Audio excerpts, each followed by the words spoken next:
A girl. I was just using her as an example. Who is Solange? What happened to her?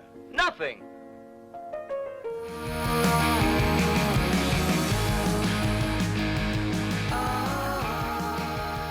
Welcome to the Cinematic Void podcast. Cinematic Void is a cult film series that hosts screenings in the Los Angeles area, as well as virtually.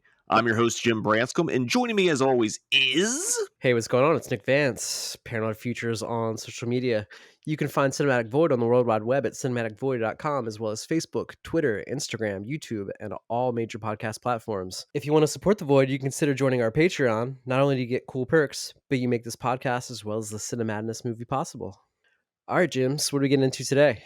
Well, it's January, which can only mean one thing. That's right, it's January Giallo here for Cinematic Void. We're doing episodes on the podcast. We have a multi-city screening series for January Giallo this year, as well as a virtual episode of the Cinemadness movie. But what we're going to get into today is we're going to focus on, I think, one of my favorite Giallo filmmakers. He probably wasn't as prolific as a lot of them, but like at least two of the three movies we're discussing today are solid certified bangers. One of them I will promise you is definitely a top 5 Giallo ever made. We are talking about Massimo Dallamano, and if you're not familiar with him, he started out as a cinematographer, most famously lensing 2 films in Sergio Leone's Dollars trilogy, Fistful of Dollars and For a Few Dollars More. But then he eventually pivoted over to directing, where he made a mix of like sexploitation movies, Eurocrime, and of course Giallos, which is why we're talking about him. And today we're talking about the 3 gialli he directed, with a mention of a 4th one he was supposed to make. Just a little mention. We're just going to focus on the 3 he actually did direct. So why don't we take a quick commercial break here before we slip on those black gloves and get ready for January Giallo on the Cinematic Void podcast. Hail, fellow gentlemen of the road! Oh, Gould, look what's turned up. My apologies, madam. I am happy to report that Lady Luck has smiled on me today. I hope it's a bottle of scotch. Not simply scotch, my Lancastrian friend. A mingling with the finest malts from the house of Justerini and Brooks. The names of no less than 8 illustrious monarchs grace the label. Oh, a fine blend. Ah, yes, very good. I might even shoot down to the country for the weekend. Do a spot of poaching. What? International elevators are up. You should take the Times, you know. Much better coverage. I say, Bertie, what's your golf handicap? No clubs, old boy. Mustache. Appointment with my tailor. J&B Rare, the Scotch, with a touch of class. Who broke the bank at Monte Carlo? Welcome back. We are talking about the Giallo films from director Massimo Dallamano here on the Cinematic Void podcast as part of our January Giallo 2022 celebration. Up first is his first Giallo he directed. This came in 1968. It is a Italian West German co-production. It is called A Black Veil for Lisa, aka Death Has No Sex, which is, I guess, kind of an obvious title. Unless you're a necrophiliac, then death does have sex. Or whatever. Maybe I'm thinking too much of this. Anyway, the film stars John Mills. Death gets a lot of sex. Death gets a lot of sex. You know who fucks? Death. Death fucks. Right. Oh, man. Already off to a glowing start here on January Giallo. Death fucks. Anyway, the film stars John Mills, who is in the Swiss Family Robinson, Luciana Paluzzi from Thunderball, the James Bond movie, Robert Hoffman from Naked Girl Murder in the Park and Death Carries a Cane, as well as Umberto Lenzi's Spasmo, which we talked about on last year's January Giallo episodes. It was written by Dallamano, Vittorino Petrilli, who wrote The Great Silence, Audrey Nora, who only wrote 2 screenplays, and Giuseppe Bell, who this is the only credited screenplay by. Music was by Giovanni Fusco, who did a bunch of Antonioni movies, but it was rescored in the US by Richard Markowitz, who did music for various episodes of Murder, She Wrote, which I've been on record as saying is very Gialli-like, and a show I really enjoy. Cinematography was by Angelo Lotti, who did a bunch of Sword and Sandal films, as well as Jess Franco's Venus and Furs. This was the first of Dallamano's 3 gialli, which also shares several themes and tropes. Although not as forthright as the next 2, there's a lot of psychosexual aspects to this film, and a very heavy presence of police, which carries through all 3 films as well. For those you haven't seen, here's a little plot just to give you some deets. When a narcotics detective finds out that his beautiful wife, who is also an ex-criminal, is cheating on him, he hires a professional hitman to bump her off. However, things don't go quite according to plan. Instead of killing the woman, the hitman ends up sleeping with her, and they begin an affair. Ooh, salacious. This was a first-time watch for me, and I actually quite enjoyed it. What did you think about it, Nick? I thought it was pretty cool. It's it's a little different. This being like I guess on the early side of Giallo territory. It's closer to like that creamy like crime like thing than the more it just doesn't get weird like what I think of when I think of Giallo. It's definitely, and it might have to do a little bit with the being a West German co-production with Italy, but it definitely kind of leans more towards like traditional film noir, Hitchcockian in tone. And, as you said, it harkens back to the German creamy cycle, which were basically, those were the films that kind of inspired the Giallos that followed, based on murder mysteries, thrillers, that kind of stuff. Lots of Agatha Christie and Edgar Wallace in the roots of the creamy films. As you already stated, the film was released in 1968, which is still pretty early in the cycle because it predates Bird with Crystal Plumage. Granted, Mario Bava did Blonde Black Lace, which had a black glove killer with a straight razor, but it's really Bird that kind of like kicked off the big trend that ran for a couple years in Italy. So it kind of makes sense that this is more like closer to creamy film noir, that kind of stuff. When you think about it, the film noir aspects are right there in the plot. You have a hitman, he has to do one last job, gets a little sloppy, leaves a piece of evidence behind. You have a detective who's overly paranoid about his ex-criminal wife fucking around on him. And, he finds a little piece of evidence, figures out, hey, I know who this belongs to. So instead of arresting the hitman, he's like, you know what? I want you to kill my wife. It's, I can't think of the exact film noir that uses that plot, but there's definitely been variations of that kind of double cross, if you know what I mean. Mm-hmm. I mean, it's kind of a little double indemnity in a way, except usually it's like the femme fatale that hires someone to kill their husband as opposed to a cop hiring a hitman to kill his wife kind of thing. But the kind of interesting thing about this, and this is something I liked about it, that there comes a point after he sets up this deal for this hitman to kill his wife, the John Mills' character, he starts to think maybe his wife isn't actually cheating on him, and then like kind of has buyer's remorse, as it were. And he's like, hey, can we just call this up? And the hitman was like, nah, dog.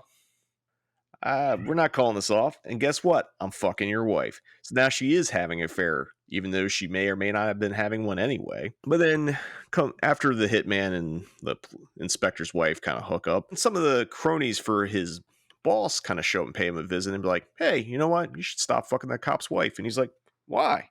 They're like, just do it. And he's like, no. And then they kick the shit out of him. And it's at that point he decides, like, you know what? Me and the cop's wife are going to run off. And, he goes, meets up with the detective, fucking shanks the detective, thinks everything is like going as planned, gets back to his crib. She's gone, and the cops show up. So then he runs his ass out in the woods, trying to get away, only get gunned down. And then comes a nice little twist here. And that twist is that the cop's wife was indeed cheating on him with the mob boss that was the employer of the hitman. And the reason why the hitman got whacked was because he was fucking the mob boss's side piece. Again, this is very film noir in structure, like a lot of twists, a lot of turns. Like I said, I really enjoyed this movie quite a bit. Again, it's not very, I guess on a scale of like when you think Giallo, it's probably on the lower end of the spectrum, but I think there's enough there to say it has the elements. Couple of quick notes here before we move on from A Black Veil for Lisa. According to Troy Howarth's indispensable So Deadly, So Perverse Volume 1 book, Lisa might be the first gialli to feature a bottle of the iconic and beloved prop product placement, whatever you want to call it, J&B whiskey. Because John Mills' character is pounding the shit out of it once he's like thinking his wife is cheating on him. And the second thing is that the title is pretty accurate. Lisa does indeed wear a black veil in the movie, which kind of bookends the movie because it's at the beginning, it's at the end. Now, the version that we both ended up watching was the US cut, which was put out on Blu-ray by Olive Films. It definitely, even in the marketing of this Blu-ray, it's sold as a film noir. Like, it has nothing but black and white images on the cover. Like, if you didn't know any better, you think you were buying like some film noir you never heard of, until you look at the date and realize it's in full color, which is, it was kind of a weird thing, because like it wasn't like I was avoiding this movie, but like when I saw the Blu-ray, it's like, is it black and white? It's kind of late for black and white in Italy at the time. But I guess they were trying to sell it to the film noir hound crowd for whatever reason. But I think plot-wise, it's a fair selling point. I don't know what you think about that. Yeah. Like I said, it may even just lean a little too on that side for me. Not that I did like it, but yeah, it's just might be a little too noir, and just not what I thought I was in for. Yeah, that's a fair point. There's a couple other differences between this and the Italian version. The US cut is about 10 minutes shorter. It was rescored, as we mentioned earlier, with the composer who did a bunch of wonderful cues for Murder, She Wrote. God damn it, I love Murder, She Wrote. And it also includes a end credit theme called Melody de Lisa, which seems a little inappropriate in some ways, for it's like you go through this whole process of double crossing and all that, and then you have like a hit single at the end.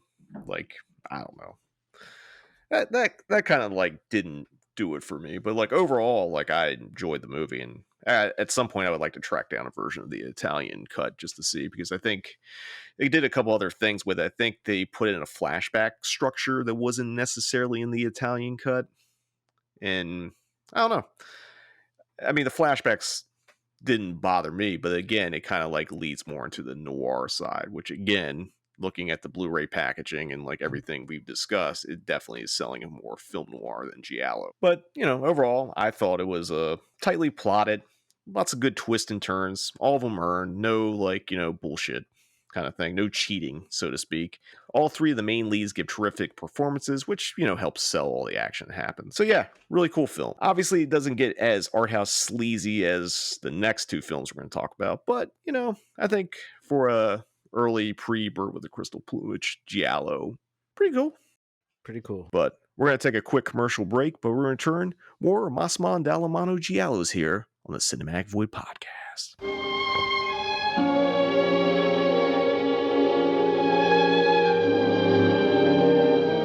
With men, Lisa played both ends against the middle, sometimes with wild results.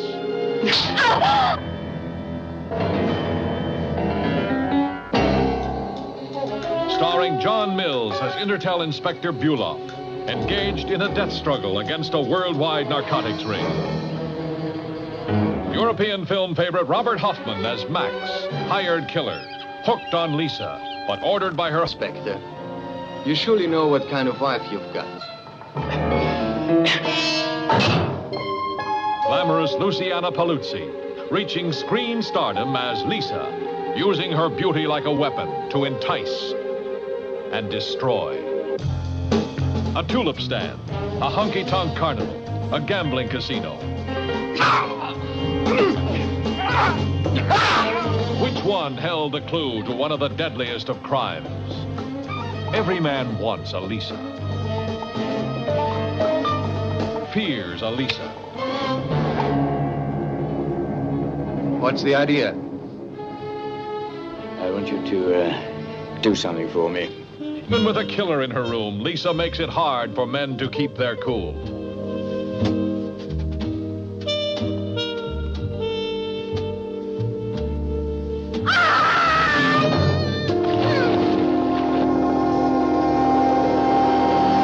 Welcome back. We've been talking about the Giallo films of Massimo Dallamano here on the Cinematic Void podcast.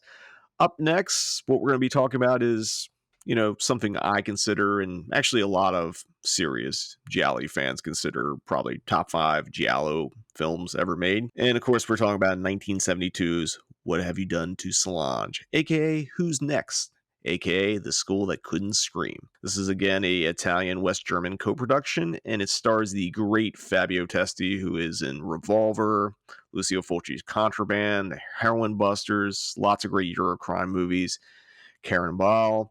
Jakob Fassberger, both of those who were in a ton of German creamies, which kind of, again, leads to that legacy.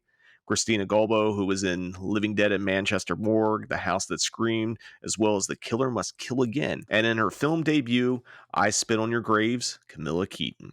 This film was written by Dallamano and Bruno De Geronimo, who also wrote Puzzle, as well as Flavia the Heretic, one of the best nunsploitation movies you'll ever see. It was beautifully lensed by legendary sleaze merchant Joe D'Amato, who did Beyond the Darkness, Manual America, countless others, including horror porn, Erotic Nights of the Living Dead, Porno Holocaust, nothing but hits. And lastly, but certainly not least, this film features one of Ennio Morricone's greatest scores. Obviously, Ennio Morricone, one of the greatest film composers ever, and this is definitely top tier. This is the first of Dallamano's Schoolgirls in Peril trilogy that he didn't quite finish. We'll get into that a little bit later. And for those who haven't seen it, I'm going to give you a plot. Then I want you to pause this podcast, and then I want you to go and watch this fucking movie, then come back, because, you know, we obviously do a lot of spoilers here, and we're going to be spoiling here, and, like, obviously it's kind of hard to, like, there's no statute of limitation on spoilers is, like, probably, 2 to 5 years, and this movie came out, like, early 70s. But I think you'll get more out of it if you've seen the movie, and then listen to the discussion. But here's your little plot here. In London, a gym teacher played by Testy is trying to have a love affair with one of his students who witnesses a murder while making out on a boat. At first, he becomes the prime suspect, but after 2 more murders, including the would-be lover, it is clear he isn't the killer, but he decides to team up with his estranged wife to investigate. While doing so, they discover everything is connected to a sex club and the mysterious missing student named Solange. Again, I've already said it. I'm going to say it again. Top 5 gialli film ever made. I screened this back in 2018, part of January Giallo. I showed it with House of Psychotic Women. I really love this movie. There's a lot to talk about. I mean, there's a lot to unpack. Both this and Daughters dwell a lot in this subject matter. So again, lots of sexual neurosis, sexual assault, abortion, grooming, religion, voyeurism, morality, grief. All that is in this movie. And again, it's a lot to unpack. And I want to say, under a lesser director, all the elements that I just listed shouldn't work. Wouldn't work. You know what I mean? It would just be like unapologetic trash, be offensive, you know, that kind of stuff. But Dallamano threads this needle with all this stuff and creates a tight, uncompromising masterwork. It's artfully shot and directed, but with that said, it's still incredibly sleazy because, after all, it's still a exploitation film. And, you know, it's not going to back down from that. It kind of sets a tone. And I think both of us rewatched this pretty recently, correct? Yep. You know, let's talk about that opening, like that really ethereal slow motion credits sequence where, like, you know, you have that main Morricone theme and the girls riding their bikes and all that stuff. It's really sets a tone without saying anything, but saying everything. I think it's one of the best opening sequences to a giallo film, unless you've seen one of the versions where they like cut in the alternate title like abruptly. Oh, I think weird. when I screened it, it was The School That Couldn't Scream, and you have like that beautiful Morricone music, and all of a sudden it's just a black fucking title card that says that the alternate title just jarringly breaks it in. But if you get a chance to see the movie like uninterrupted, it's, I'd say, like a really beautiful opening way to start off a really sleazy giallo in a lot of ways. Those different titles, different title cards, were those for different regions in this case? Yeah, in different distributors trying to resell the movie different ways. Like, it was released here as what have they done to Solange, but it was also released under alternate titles. And I found a trailer recently where it was released as like one of those cheerleader, like kind of Crown International exploitation movies, like called the Rah Rah Girls. It's like the Rah Rah Girls, and like go look it up online, like the Solange Rah Rah Girls trailer, because holy fucking shit, it is ridiculous. It sells it as like some like 70s like sex comedy romp, which this movie is nowhere close to. Meet the Rah Rah Girls. Faster than the cheerleaders. Bigger than the Pom Pom Girls. Get with the Rah Rah Girls. From the top of their heads to the tip of their toes, when the whistle blows, everything goes. See the Rah-Rah Girls. They'll do anything for a score. Rated R. I couldn't imagine seeing that. Yeah. And it's funnier because, like, if you haven't seen the movie, it does play it, and you look at the clips they use, it does look like one of those, like, 70s, like, cheerleader exploitation movies. But if you've seen the movie and you're watching the trailer, it's like, holy fuck, I can't imagine someone going in and think they're going to see a sex comedy and then, like, getting Solange. That has to be, like, complete mind fuck, or just destroying things while you're in the theater, throwing your popcorn at the screen kind of thing. It's ridiculous. This movie works in many layers, and basically as the movie unfolds, you're literally peeling layers off of it as you learn more, you discover more, you see more. It's a really, effective way to do it, and it keeps the tension, keeps the mystery. You learn something. You gotta pay attention. Like, it's not a movie where you can just kind of like not, kind of like slack off during. It's not like it's high art or anything, but like if you're not paying attention, you're gonna miss a clue. And then because like it's one of the most perfectly set up giallos, or thriller movies ever made. You get that first giallo murder, like they witness from the boat, and like it's not particularly graphic on screen, but the implied violence is really impactful. I mean, essentially the killer is taking a knife and stabbing a young girl in the vagina, and like you don't see it like graphically, but it's enough. And then it just starts unfolding from there. You learn about Fabio Testi's kind of shitbag, gym teacher, professor character. It's kind of fucked up because he's just like, hey, me and my wife are on the outs. I'm gonna, buy a fuck pad and take one of my students there. That's perfectly cool, right? Nah, not really, dude. So you already have your hero is incredibly flawed, but he also makes a good red herring because, or at least a red herring for the police, because he seems like he's the perfect suspect for the murder.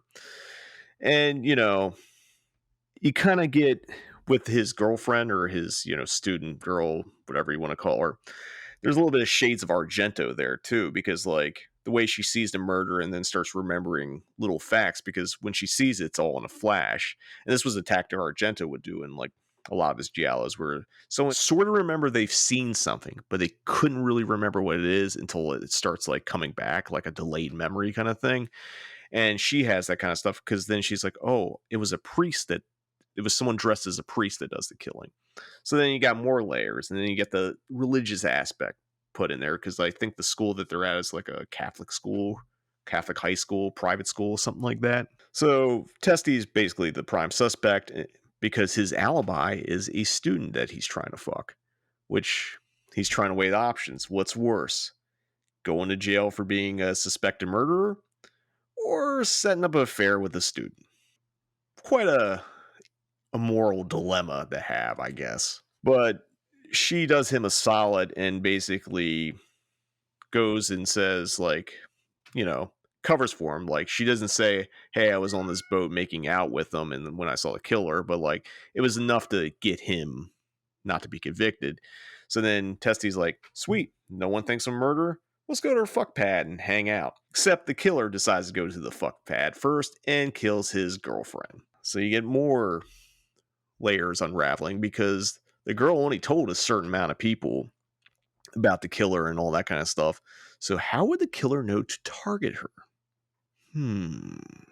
And her death is, it might not be graphic, but it is pretty brutal because like basically the killer like breaks in and like drowns her into the bathtub, and it's like, it's really, he doesn't, like, Dallamano doesn't really hold back. You're basically witnessing like that whole thing. I don't want to say in real time because it's not a real murder, but like it feels very real. It feels very like mean, and like it's not just like a stylized kill. It's a personal kill, which is like a lot different than a lot of giallos where it's like, very artistic or like stylized or whatever. I guess it is stylized in a way, but like this one, like all the murders in this movie kind of hit a little more like personal. And as we talk about this, we'll see why. Now, the funny thing is, once they find Elizabeth, who was the student that Testy was trying to sleep with, they learn from her autopsy that he didn't actually sleep with her because she was a virgin. It's kind of a unexpected twist, just the way they set things up. So it's like he's a shitbag, but he didn't seal the deal to be a full shitbag. And then what I consider the biggest, boldest move of this movie, and a twist upon itself, is Fabio Testi and his wife, played by Karen Ball, get back together, which is absolutely fucking insane to me. Because think about it. I never really thought about that until like maybe the last few years after watching it. It's like, yeah, how does that work? Like it's mind blowing. I don't know what you think about it. Yeah, same. The same. It's pretty fucking ballsy. There's no other way to put it. It's just like, yeah, for a plot beat, it's like, yeah, my underage girlfriend or almost of age girlfriend is dead. I guess me and my wife are getting back together. And then on top of that, they decide to be amateur sleuths and go try to figure out what's really going on with this thing. But it begins opening up more layers because you find out that Elizabeth and the other two girls that were murdered were all part of this group who had made confessions to a priest with a beard at their, school church thing. But it turns out school church doesn't have a priest with a beard. So there's someone going deep cover, getting confessions from girls, and then using that information to get against them. So that kind of neat twist. Basically, Karen Ball's character, who's also a teacher at this school, except I think she teaches a real thing. Gym's not a real job. Sorry, Fabio Testi, but whatever. She and like the inspector kind of confront the rest of the girls in this group and, learn some things about them. Learn about they gave the confession to this fake priest and kind of find out that all these girls were part of a secret kind of sex club, which is kind of another twist. I don't think if you've never seen the movie, you're not going to see that coming. So again, layers. Then you have Testy, who finds one of the girls' associates who's a photographer who hung out with them and probably hooked up with them, or some of them, you know what I mean? And when he goes to meet this guy, this is the first time you hear the namesake of the film actually uttered, because he mentions Solange. And Testy is like, who the fuck is Solange? And the guy doesn't give him like a real good answer. Like he kind of like beats him up a little bit, trying to get it out of him. But like now they have something or someone to look for that seems to be the key to all this. Now, Testy and Baal have to go figure out what happened to Solange, because that's going to solve the crime. They find another connection with this older woman who was a maid of one of the schoolgirls that is part of this clique. Testy goes to talk to her, but instead finds her dead with a scythe kind of stabbed in her vagina as well. More of the like sexual assault, like kind of murdering stuff. You know what I mean? And he doesn't understand why, but again, there's layers and there's all these things that are tied together. It's really well done because like every time something's revealed, you have more questions than answers. You get an answer, but then you get like 2 or 3 more questions, like why that happened. It's really effectively done, like just how it paced and plays out and that kind of stuff. We then get, Bal and Testy are hanging out in the park, taking a little investigation break from, kind of rekindling their marriage that under normal human circumstances probably would never be rekindled and better. I mean, you look at that scene when they're in the park laying out, like discussing the crime, and they're like just hanging out, looking at the sky, enjoying the breeze. There's some weird moments in this movie that like I think out of context don't work, but when you watch the movie, perfectly acceptable. And while they're laying there, a young girl walks by them, and Testy's character kind of makes a connection with her, and then she runs off, and this nurse goes to catch her, and the nurse utters the name Solange. And then it's like, okay, now you have a face to the name.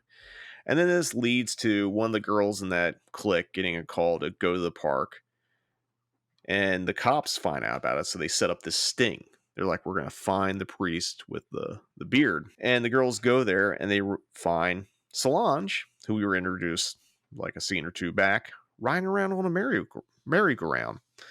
And one of the girls walks up to her and is like, hey, Solange, where you been? We haven't seen you in a while. Solange doesn't say shit. Perfectly mute, you know?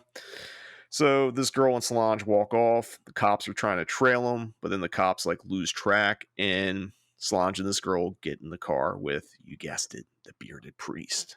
So the cops blew their sting. Typical.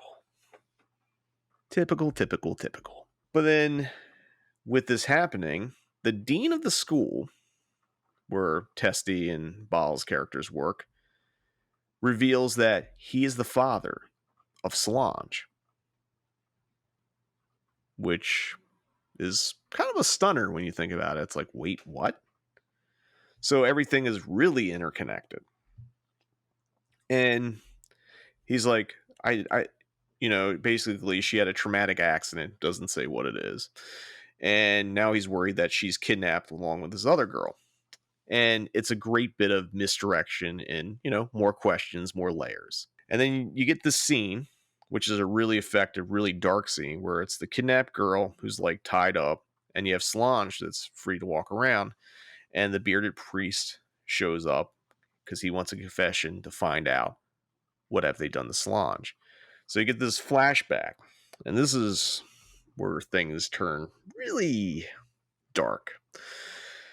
The girls have met Solange, and they invite her to one of their sex parties. Solange gets pregnant, and a combination of not wanting to have the baby and, people finding out about the sex parties, the girls take Solange to the former nanny or caretaker or whatever she was to go get essentially a back alley abortion with a hot needle inserted into her vagina, which goes about as well as you would expect.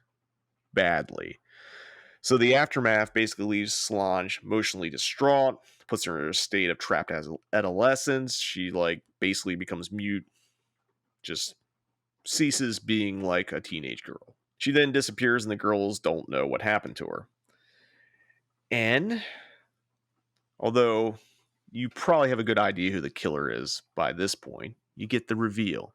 The reveal is that professor, that dean or whatever, Solange's father, is the bearded priest, and he's the one killing all the girls. And the reason why he started dressing up as this fake priest was so he could get the confessions to find out what happened to his daughter. And once he does, he murders the girls, except for Elizabeth, who he drowns, the same way Solange was traumatized with sharp objects into their vagina. And now that he's been caught, he kind of has a moment, pulls out a pre-written suicide note, which I think if you kind of figure out that you're going to get caught at some point, might be good to have lying around. Pulls it out, pulls a gun out of his desk, shoots himself. And that's the end of him. The police inspector shows up, kind of gives a bit of exposition, kind of recaps all the twists and turns and plot things about Solange, the abortion, basically why the dean professor did all this stuff. And then you're left with a 3-shot of Fabio Testi's character, Baal's character, and Camille Keaton's Solange all hanging out, and they're all in different states of disarray and sadness and devastation and all that. And it just kind of ends on a really haunting note. Now, with that said, the movie doesn't take any real moral stance with any of this, which I think is interesting, because I think if you try to make that movie today, you would have to pick a side. You know what I mean? Look at the discourse that's for any new movie now that even has anything that's slightly not up to certain people's moral codes, Mm-hmm. It firmly stands in this gray area. It doesn't judge. It doesn't tell you how to feel. It just presents the story as is, which is something I really like about it, which is also probably something very dangerous about this movie. It doesn't moralize against the girls having sex and partying, but it doesn't shy away from the fact the girls weren't exactly innocent in everything that went down. It doesn't condone the professor's sexual assault and murdering spree, and he's clearly the bad guy, but it also allows for the fact he was a grieving father dealing with something he didn't know quite how to handle. It's this was something that permanently changed his daughter forever. and it broke him mentally.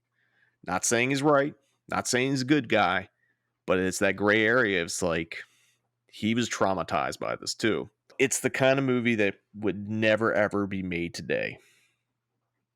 I know I've seen Nicholas Refn had suggested he wanted to produce a remake of it, but I don't really think you could make this movie the same way. I don't know what your thoughts are on it, Nick. Trying to think who would, if Refn's producing it, who would the director be? I mean, I'm assuming they would change certain things or whatever, but like, there's a lot of nuance to this. Like, there's a lot of like taboo subject, heavy shit going on that like, it can't be just like some fucking like horror hipster hack taking this material. You know what I mean? Yeah. It's like, I mean, maybe Refn could do it himself, but like, I don't even know. And it's not a knock on him. I feel like this is a movie that's clearly of a place and time, dealing with lots of things that can't really be made today. You know what I mean? Oh yeah. It's like, it's a masterpiece, but it's also, as I've already stated, super sleazy giallo, but it does it in a very nuanced way. And it also leaves things up to the viewer on how to feel, which again, because it doesn't hold your hand and tell you how to morally feel about things. I mean, again, your hero is essentially trying to fuck one of his students. And when that goes to shit, he gets back with his wife. The villain is doing really horrible things to young girls, but he's doing it because they put his daughter in a place that like changed her forever. So much gray area. Like, it's just swimming in gray. Actually one last kind of quick hit here about this film. You know, it was shot silent MOS, which is per usual for Italian productions, but they had all the actors speak their lines in English, which allowed for it to be, you know, when they were doing looping, the process be more smooth and the English dialogue to flow, you know, easier. And this was the tactic that, you know, a few Italian productions did when they had eyes on English speaking markets, because, you know, there was, even now, there's hesitation about people watching dub films as well as like subtitle films. So they wanted to give the impersonation that this was an English made movie. You know what I mean? Or English speaking made movie, either in the UK or the US. And when I watched it, it's like, you can't really tell. It doesn't feel like a lot of the cheaper giallos where they just kind of rush in and do like, you can tell like one person speaking English and is dubbed pretty good, and the other person was clearly speaking another language and they're just like trying to fit words in. You know what I mean? So I don't know. Final thoughts on Solange, Nick? I really liked it, and I'm actually excited to watch it again. Yeah, I mean, if I hadn't already shown it for January Giallo in LA, I would probably show it again. I might do that at some point. Friends at Central Cinema in Knoxville are actually showing as a Ennio Morricone double feature with Who Saw Her Die. So if you're in the Nashville area, go check out What Have You Done to Solange, one of the top 5 giallos ever made. But, you know, I've already said my piece on how great I think this film is. And I think even though it is rough, you know, there's a lot of heavy stuff in it, it's a fantastic, phenomenal film. So if you love giallo films and you haven't seen it yet, scratch this one off your bucket list. But we're going to take another quick commercial break. But when we return, more January Giallo here on the Cinematic Void Podcast. What have you done to Solange? Well, she killed him the same way as the others. Have you any clues, Inspector? This is the 3rd murder in 3 weeks. Is it true, sir, that Rossini was having an affair with Colonel Pickle's niece? He just isn't a killer, and far less a sex maniac.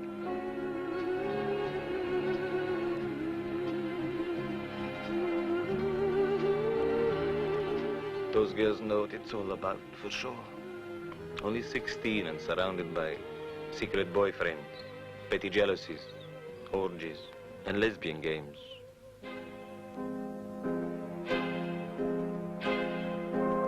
What have you done to Solange?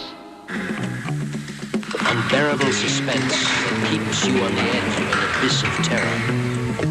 Take a cult film odyssey into cinemadness with Cinematic Void. Based in Los Angeles, Cinematic Void is a film series that specializes in horror and exploitation films. Currently, we are hosting Cinematic Void Up All Night in the Cinemadness Movie, a monthly virtual screening series, as well as the Cinematic Void podcast, where we dive deeper into the world of cult cinema. You can find Cinematic Void on the World Wide Web at cinematicvoid.com, as well as Facebook, Twitter, and Instagram. And if you like what we do, you can support Cinematic Void by joining our Patreon. Until next time, see you in the void. Welcome back. We've been talking about the Giallo films of Massimo Dallamano here on the Cinematic Void podcast. Up next, we are going to talk about his third and final Giallo film, which is What Have They Done to Your Daughters, aka The Coed Murders. This film stars Giovanna Ralli, Claudio Castanelli, who is in Suspicious Death of a Minor, which we talked about last year with Sergio Martino, Mario Dorf, who is in the Tin Drum, one of the great just art house movies ever made. You've seen Tin Drum, haven't you? That's on the list, man. I've been meaning to check that one out. Definitely see Tin Drum. And last but not least, it also stars Farley Granger from Strangers on a Train, and a movie I'm going to be screening for this year's January Giallo, Something Creeping in the Dark. It was co-written by Ettore Sanzo, who also wrote Dallamano's Cult 38 Special Squad, your really kick-ass Eurocrime movie, as well as Aldo Lado's Night Train Murders and Lucio Fulci's Contraband. It was shot by Franco Della Colli, who also lends another motorcycle killer Giallo, Strip Nude for Your Killer, and it features music by Stelvo Cipernati, who is probably best known for his library cue that's used in Pieces, as well as Mario Bava's Bay of Blood, Roberto Lenzi's Nightmare City, countless like Eurocrime, Giallo, Joe D'Amato movies, tons of stuff. He's wrote banger score after banger score. So if you haven't seen this movie and you haven't heard the soundtrack, you're in for a fucking treat. That's for goddamn sure. For those you haven't seen, here's a little plot. Police officers investigate the death of a 14-year-old girl who's been found hanging after receiving an anonymous phone call. After interrogating suspects and witnesses, a tape is discovered where several sexual encounters were recorded on it. This leads the police to an underage prostitution ring and a motorcycle riding serial killer. Now, we've been talking about the motorcycle killer. That was something you really liked about this movie, wasn't it, Nick? It is. I just thought, I don't know, it's just really fucking cool looking. However, I was thinking it would kind of be even cooler if he didn't ride a motorcycle. If he was just cruising around in that fucking helmet killing people. Like, yes, hell yeah. I mean, the amount of actual motorcycle riding that he does in this movie, it's pretty limited. There's like 2 chases, so most of the movies just walk around dressed as that. I think you would also like Strip Nude. There's even less motorcycle riding than there is in this movie. Not that I hate motorcycle riding. I thought it was such a cool costume that it was like, and just, I don't know, I just think of Giallos as being so weird that like if he was just running around in a motorcycle helmet, I wouldn't think anything. I wouldn't think that was weird. You know what I mean? And just be like, oh, it's just a kick-ass costume. Speaking of which, now that I've already recommended Strip Nude for Your Killer, there's actually a Giallo adjacent film that Warner Brothers put out called Night School that also has a motorcycle killer, or at least someone wearing a motorcycle helmet killing people, which I think you'll dig quite a bit. We should have probably done it for the Giallo adjacent episode, but, well, we always do a sequel at some point, but Night School's pretty kick-ass as well. But back to this film, it has I consider a very on-the-nose tagline for it. Just another suicide until the police discovered a bloody bathroom, a maniac with a cleaver, and a schoolgirl sex ring.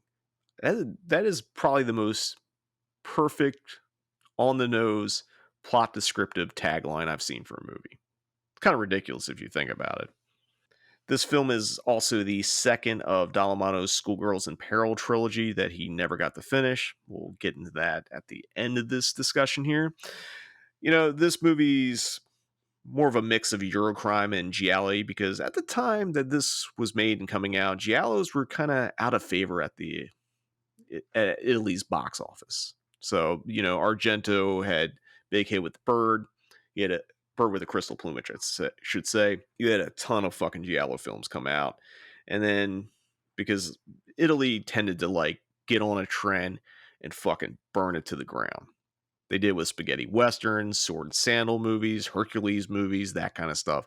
Like, one movie would be a hit, and then you would have like 100 fucking movies coming out the next year, and they would just keep doing it until like, don't care anymore, and they'd find the next trend. So the next trend was Eurocrime, which shares some elements of giallo films, although Eurocrime movies are traditionally more like in line with things like The French Connection or Dirty Harry or even The Godfather, like the 70s American like kind of crime movies. There's been a few other giallo Eurocrime hybrids, like things like Sergio Martina's Suspicious Death of a Minor, and although it's definitely more giallo than Eurocrime, Black Belly the Tarantula is another good example of this because the very police procedural elements.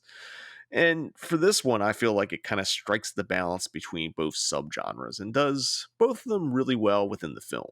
There are segments of the people that only consider this movie a Eurocrime movie, and other people's like, no, it's definitely a giallo. I think like it's giallo enough to be a giallo, it's Eurocrime enough to be a Eurocrime movie. Like split right down the middle, so to speak.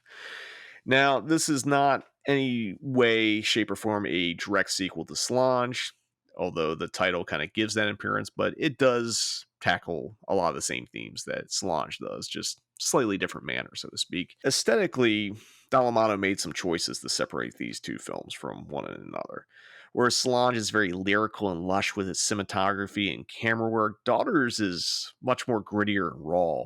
It definitely feels like more street level, if that makes sense. The colors are muted, and in some ways the film's ugly looking, and I don't mean ugly as in it's badly photographed. I mean it's capturing the ugliness of the world that this movie takes place in, and it does so perfectly. It's also very action oriented. You get a couple of pretty kick-ass motorcycle chases, which justify the guy wearing the motorcycle helmet. But I guess if you're gonna have a motorcycle, what are you gonna say? Not that it needs justification. No, but the two chases are really good in this movie. Like I said, action is top notch in it, and plus when that Cipernati score drops underneath those chases, you got it cooking. This fucking movie starts cooking. Overall, the movie's much meaner than Solange is, and I would dare say very cynical. And like that's saying a lot because Solange is pretty bleak. Unlike Solange, where Solange had some hope and like that kind of things within, like trying to solve the crime, this movie just has a feeling of hopelessness all the way through it, and it pays off that it's that hopeless. And a lot of it has to do with the subject matter and just like dealing with like sex crimes. I don't know if you ever watched Law and Order SVU or any of that shit. Have you?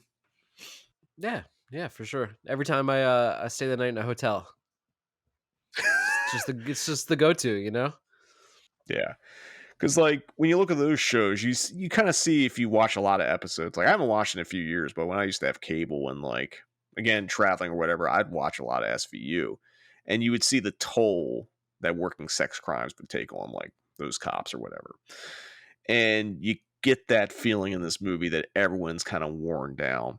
And with this new crime, like the underage prostitution ring, it just seems like the cops in this movie seem kind of almost broken anyway, but now they're just like they're in the fucking dirge of this shit. I mean, it opens with a fucking young girl like found hanging, and like the way it's presented is utterly devastating. Like the opening murder in Solange, it's not very graphic, but like I think this, just the way it's presented, is just like matter-of-factly like bad shit happen. And like when the cops are like, everyone comes in, everyone's fucking devastated when they find this girl hanging, especially when they find out that like she had sex before it. So it means it's not a suicide, it becomes a sex crime, and you start getting like, it's in a way it's like Solange because you get layers unraveling throughout the movie, but this one kind of does it different, and just like as the layers come off, it's just kind of more brutal as it goes on, like emotionally, so to speak. And there's a lot of scenes that just really, really just hit home, just like the opening.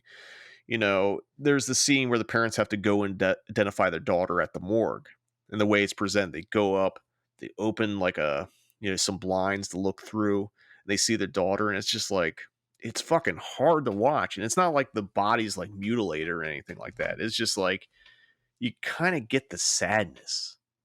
Like as much as the action's really fun and all that, this kind of shit is just, it's dark and it's like bleak.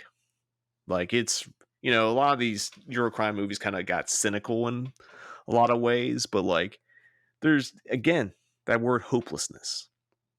It feels like there's no hope in this. Then the other thing that's just really, really kind of like hammers home how just bleak and brutal things are is when they go and they listen to that recording of like the sex recordings that they find. And you basically get like older men definitely telling young girls do very, very inappropriate things and getting rough about it and all that. And like, it doesn't pull any punches. It just, again, like Solange, where it just presents it and your reaction is your reaction to it. But it's just like, man, just brutal. I mean, what are your thoughts on all that? Yeah. It's definitely the sadness kind of just adds weight to the whole thing, and makes you care a little more. Yeah, I mean, where Solange unravels, you're like getting, trying to solve the mystery. For this one, it's like as things unravel, it's still like, man, I just want to know less. Like it's just like it takes you to a world that you really don't want to go into, and like, I don't like trying to view movies through like a modern lens, but like because of the topic of like underage prostitution ring and rich assholes like exploiting these women, I can't help but think of Jeffrey Epstein, Shades of Epstein. And as we're recording this, his number one homie, Galen, was just convicted today, whatever that means, Yeah, we'll never find out the truth, No. Even if they could lock her up forever, but the general public will never really know all the powerful people that have been involved in this, In a weird way, like there's maybe not obviously not intentionally, because this movie's made in the 70s and all this happened like 90s through 2000s, actually probably in the 80s or whatever.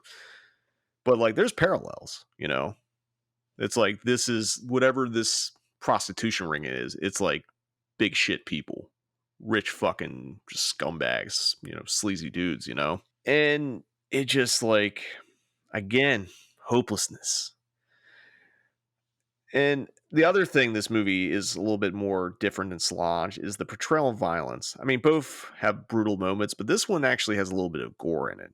And like, plus the biker dude has a hatchet and he fucking uses it. You definitely see a guy get his hand chopped off.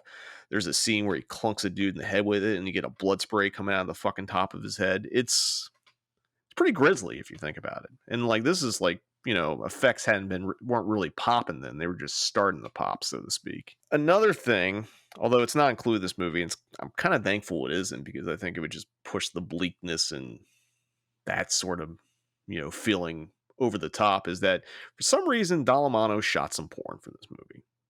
And no one seems to know why it's there. I guess they found it with the reels, like, the footage. And I'm just going to take a guess that it might have been used for like, like maybe there was going to be a scene with like a stag film playing in the background. They wanted something that looked kind of real or something like that. Or someone finds a film and they see the negative and they see stuff like that. The footage, which you can actually see on the Arrow Films release of the Blu-ray of this movie, it has a special feature, all the porn stuff. There's no audio, anything. You don't see anyone's face. You see like a lot of naked girls, a lot of old hard-ons, keeping up with the trend of the movie. Definitely some blowjobs, some whipped cream, that kind of stuff. None of it's like coherent trying to tell a story. It's just like, it looks like, either like loops that would play at like a porn store or, in the back room or something like that. But they're really scuzzy. So they definitely were in the tone of the movie. But it's like, again, it's like, did you need to really shoot porn for this dude? I mean, I guess maybe they shot it, they thought about using it, and then they're like, nah, we're not going to use it. Or they felt like it would probably hurt distribution if they included it in there or that kind of stuff. But like, it exists. You can see it. I don't know how it would have fit in the movie. I mean, I could imagine, but like, as of now, I don't see where it was going to go.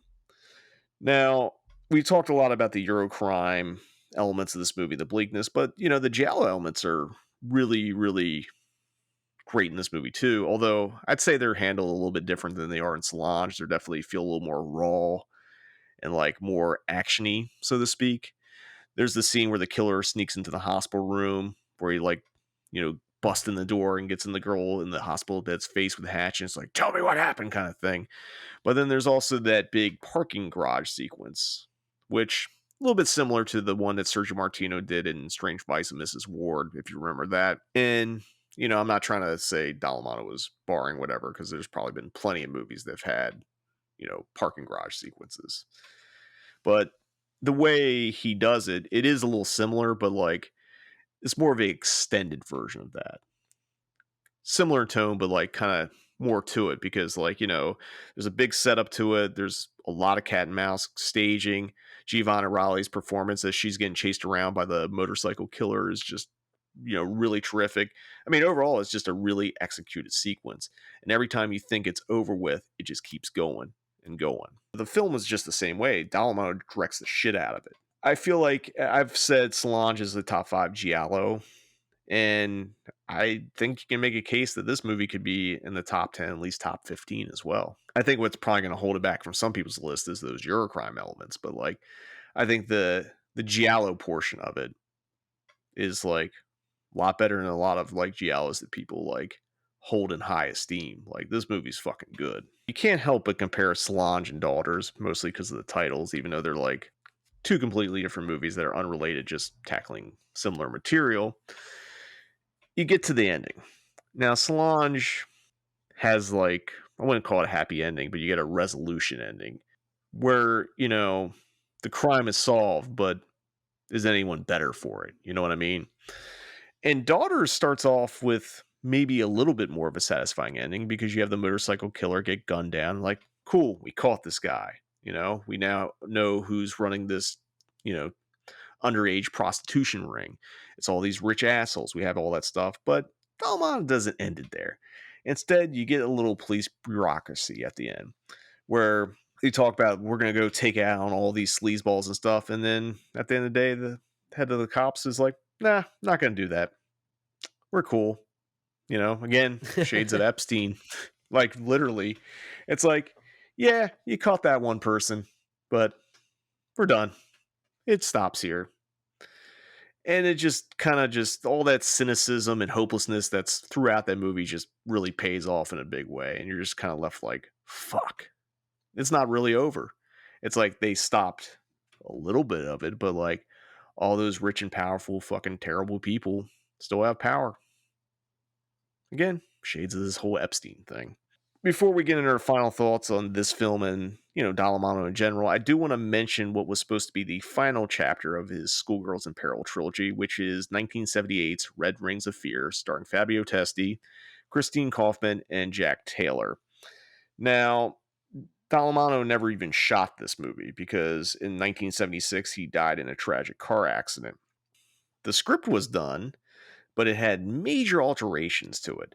I don't even know what his original script was like or anything like that. But when you watch the movie and you look on IMDb, besides Dallamano, there's like 6 or 7 credited writers listed, which is a lot, which means that a lot of people went around and dicked around on it. One of which was Franco Frini, who has been Argento's longtime co-writer from basically Phenomena on, including writing Argento's new movie, or he wrote the new movie that Argento just directed. It's in post-production, so long-standing relationship there. They made the film, and there was a director on it. That director got fired, and it was finished by a gentleman named Alberto Negrin, who was basically an Italian TV director. And this was his feature-length directorial debut, as well as his swan song. He never directed another feature-length, theatrical movie again after this. I kind of say, like, he finished it, but, like, there's reports from Jack Taylor said, like, they shot a bunch of shit for this movie, but it was never actually finished, and they just kind of slapped together what they had and kind of made a fucking movie out of it. And, I've mentioned this before about, like, when you're working in such, like, sleazy and uncomfortable, like, elements, under a lesser director, those things fall apart, and the movie just kind of just teeters into, like, the real ultra trash end of the, exploitation spectrum. that's kind of where this movie falls, because without Dallamano's direction, it just doesn't work. It has a lot of the same elements, but they don't work. They don't work as well because it's just kind of slapdash together.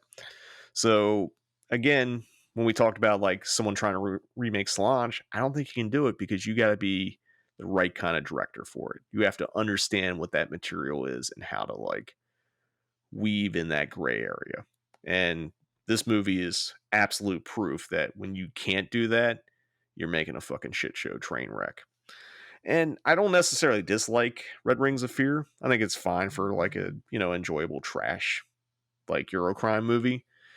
But, it's not in the same class as Solange or Daughters. And it kind of really highlights how great of a director that Dallamano actually was. What's your final thoughts on Daughters, Nick? Pretty good. It's no Solange, but pretty good nonetheless. And I think we need more motorcycle helmeted killers in films. I agree with that. I think that definitely it needs to be a comeback of motorcycle helmet killers. It seems like it's untapped material. Another one I'm thinking about, Nightmare Beach, that we talked about like last year for Spring Break. That's another motorcycle helmet killer. So there's a few out there, but maybe someone will make some more. But I really enjoy this movie. I think it's top tier Eurocrime and Giallo altogether. I think Dallamano in some ways is kind of criminally underrated as a director, but the fact he made Solange, and Solange like definitely stands the test of time. Like when people talk about non-Argento Giallos, this is always, Solange is definitely one of the ones that always pops up. At least I think so. You know what I mean? We're going to take one last commercial break, but when we return, it will be Read, Watch, and Listen here on the Cinematic Void podcast. Let me take your panties off. All right. Walk around. Yes, like that. Come over here. Sit here. Who's this brutal? What a load of fuss for a few hours in bed.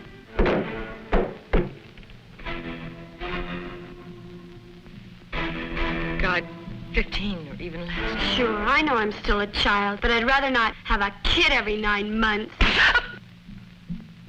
If she's a runaway, sir, it'll turn up if the parents reported it. We're still checking. This girl didn't commit suicide. She was killed, and I suggest you cooperate with us now. Oh, come on now, let's get this straight. Am I free or have I broken some law? Yes, you have broken some law, and no, you're not a free man. Inspector Silvestri! If the rules forbid me to say anything else or ask her anything else, how am I supposed to solve this case? How dare you say the case is resolved? It's not so, and you might at least have discussed it. I didn't want to involve you. And I suppose Palya's statement will come from his coffin. He may have the kind of big names that we can't touch. He can't be touched without orders from the very highest authority. Never is what that means. As usual. Inspector, I think you still have a murderer to find. Our friend with the meat cleaver.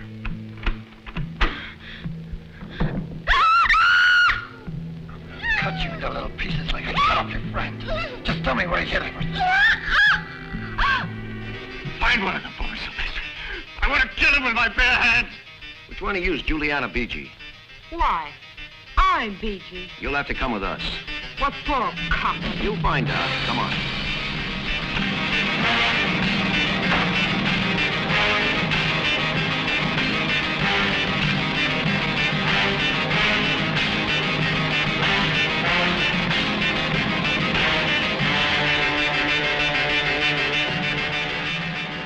Welcome back. It's now time for on the Cinematic Void podcast, where we talk about all the things we've been reading, watching, and or listening to. Nick, it's been a little bit. What have you been reading, watching, and or listening to?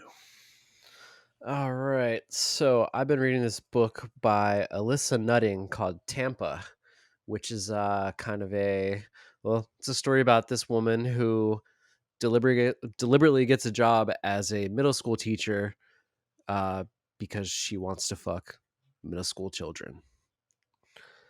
So that's the book I'm reading right now.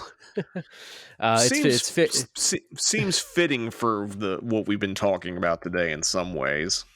Yeah, totally. It's fiction. It's not a true account. It's not a real account, but you know, there are real accounts of such things. But yeah, pretty interesting book so far. I'll let you know how that goes. Also been reading The Legacy of World War II in European Art House Cinema by Sam Deegan. You know, it talks about Salo, talks about just everything, you know, Fassbender, Pasolini. And I think it mostly centers on directors who were alive during World War II. So it's kind of, you know, how the war affected them and the way they made films. I just saw Eyes Wide Shut for the first time at the Arrow. Leon Vitali was there, did the intro. Very cool. Like I say, it's my first time seeing it.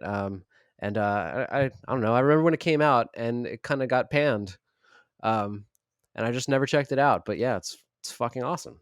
It's fucking great. It also has one of the best last lines of any movie ever. Totally. Totally. It caught me off guard. When at the end, it's just like, holy shit. That was the end? All right. Fucking A. Also, I've been watching Yellow Jackets on Showtime. Have you seen this? I have not seen this. Yeah, it's a teenage soccer team in the 90s, and on their way to the Nationals, they get into a plane crash in the middle of the woods in Canada, and it kind of flashes back between when it happened and their lives now, and it's fucking great. It's like, you know, Lost meets Alive meets I don't know what the fuck. It's just a great, like, cool, like, mystery story. I love it so far. It's like 7 episodes in, and I don't know. I started paying for Showtime so I can watch it. I highly recommend it. I think it's fucking great. And that led me to actually watch Alive, which I haven't seen in a really long time. But it's a good movie. Maybe great movie. Great story for sure. Really into plane crashes and cannibalism and things like that right now. Also just watched This Is the End because I just needed a comedy. I've just been watching too much artsy stuff and whatever, and I think it still holds up. It's pretty. At least the first half is like really fucking funny, and then the second half, I don't know, it kind of falls apart. But like, what are you gonna do? I mean, fucking. I only have so much patience for that, like, Seth Rogen fucking whatever type of comedy anyway. You know what I mean? But yeah, some good jokes in there. It's a fun fucking movie. Just saw the Midsummer director's cut, which I'd only seen the regular version, and the director's cut is like 16 hours long, more like 3, but it's fucking amazing. You know, yeah. And for listening, I've been listening to the Catherine Wheel Chrome demos lately. I love Chrome in general. So hearing the demos is just a cool, different way to listen to that record. Good stuff. And then also a band called Daydream Nation, and their record Bella Vendetta. That was members of Brian Jonestown Massacre. And you can quote me on this. Daydream Nation is better than any Brian Jonestown Massacre record.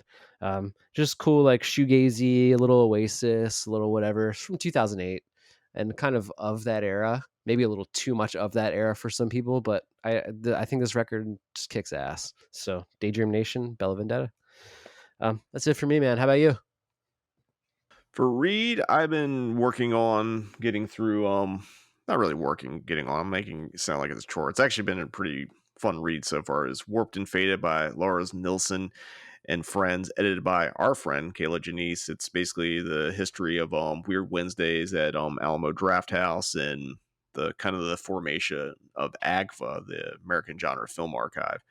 Been digging that. I've also been reading the Hellboard Guide to Occult Britain, which is basically Hellboard is kind of a UK like occult zine, and they put together a little book that has like basically it breaks down all the places throughout the UK and like kind of marks where, like, you know, there's like places of like pagan worship or where, you know, occult movies were shot at, where, like, you know, legendary like satanic stuff happened, that kind of stuff. It's a really cool book. It's kind of like a, if you ever wanted to do an actual tour of England and see where all the occult spots are, this would be the guide for it, so to speak. I haven't been watching a lot of stuff. I've been just finished up the season finale of Curb Your Enthusiasm. Another banger season. Larry David can do no wrong. It's pretty fucking funny. I've also, I guess, made a drunk purchase at some point and got Friday the 13th, the series. I don't know if you remember the series, which has nothing to do with, well, in name, it has to do with Friday the 13th, but like the series is about like basically people like go and like collect haunted objects or something like that. It's a Canadian production. It's kind of like, if you ever seen Are You Afraid of the Dark, it's like a more adult version of that in some ways. And since we just passed Christmas, I watched one Christmas or Christmas adjacent movie. I watched The Silent Partner with Elliot Gould. Phenomenal movie. Haven't watched it in years. And, you know, good times. It's also the first appearance of John Candy on film. It also stars Christopher Plummer in a phenomenal villainous role. This was one of those Canadian tax shelter movies, sort of like how David Cronenberg got his movies made. Like, it's very Hitchcockian and thriller. There's lots of twists. You've seen The Silent Partner, haven't you, Nick? It's a banger. I love it. Yeah, it was a nice Christmas watch. For listen, I just pretty much like, I guess like the day before Christmas Eve, Nas dropped a new album, Magic. It's another collaboration with him and Hit Boy, and holy fucking shit, this is probably the best one yet. Damn. Like, you know, King's Disease 1 and 2 were, you know, Nas kind of stepping back up, but now he's on a fucking roll and he's just not stopping. It's like 9 songs, so it's kind of closer to like the Illmatic format. And I think A$AP Rocky and DJ Premier are on one song together. That's all the guests, and like it's nothing but bangers. It's like had that record came out a month before, it'd probably be my number one record of the year. Holy shit! Like, seriously, okay. I've actually considered just like tanking my list so I could put this on there because it's that fucking good. Like, no joke. This is like, it's a great hip hop record. It's a fucking great Nas record. He's rapping his fucking ass off. Hit Boy. I mean, there's a line in there in one of the songs. I think it's a song he does with A$AP Rocky where he's like, you know, me and Hit Boy are the new gangstar. Shit. Like, he's basically like, this is my dude. This is who's producing me from here on out. And like, so far they delivered, but like, I guess this is supposed to be a teaser for King's Disease 3, but like, Jesus Christ, this is better than King's Disease 1 and 2. Also listen to the new Benny the Butcher single, Mr. Pyrex Man. It's pretty cool. I liked it a lot. I assume Benny's got a record coming out at some point, either Tana Talk 4 or some other release. Not sure which. I also listened to the Boldy James and the Alchemist Super Tecmo Bow, which I guess was a surprise drop. You actually sent it to me because I didn't even know it was coming. I guess it's like, I don't know what you would consider it. Is it like just an extended EP after the Bo Jackson record, which was also called an EP, even though it's like 40 minutes long? Yeah, I thought they were both full lengths, so there you go. It seems like a full length. It's kind of different than the Bo Jackson record, but like, I think I like Bo Jackson a little bit more, but I have had more time to like digest and listen to it. This I've just been like kind of, you know, listening to it along with that Nas record.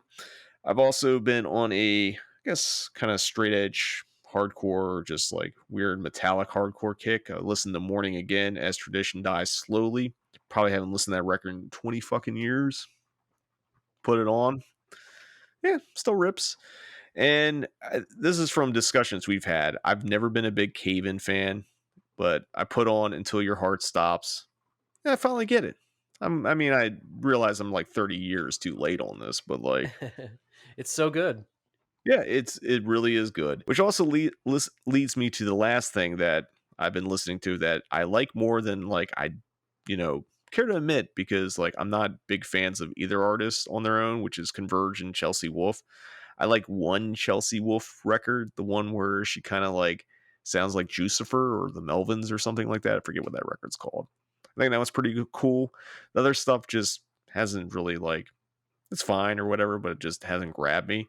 And Converge, like, I don't dislike them, but I'm not a huge Converge fan, and I don't, you know, I'm not going out of my way to listen to anything they're putting out, but like, for some reason, I decided to try out this record, and I fucking genuinely loved it. It's like it mixes what both Chelsea Wolfe and Converge do well together. There's like elements of like, dare I say, alt country thrown in there. There's obviously the metal aspect, the hardcore aspect. There's a good mix of stuff. Like it's an interesting record, and like I assume if this is called Blood Moon 1, there's gonna be a Blood Moon 2. So I'm actually excited to hear if they do more. And yeah, interesting collaboration that I would never think I would be into and end up loving. So that wraps up this episode of the Cinematic Void podcast. We'll be back later this month with more January Giallo action. And if you're in the Los Angeles area, every Monday at the Los Feliz 3, I'll be hosting a screening of a Giallo film for January Giallo. If you are in the Chicago or Knoxville, Tennessee area, on Wednesdays, they will be doing their respective January Giallo screenings at the Music Box in Chicago, Central Cinema in Knoxville. And then if you're in the Boston, Massachusetts area, Brookline, Mass, the Coolidge Corner Theater, they're doing midnights on Saturdays for January Giallo. And on January 15th, I will actually be in person at the Coolidge Corner Theater introducing Roberto Lenzi's Orgasmo. So I'm really excited to be doing that. COVID be damned. Gotta make it through here, man. We're trying. So hopefully I'm not going to eat my words by saying that, and I'll actually be there. But until next time, see you in the void.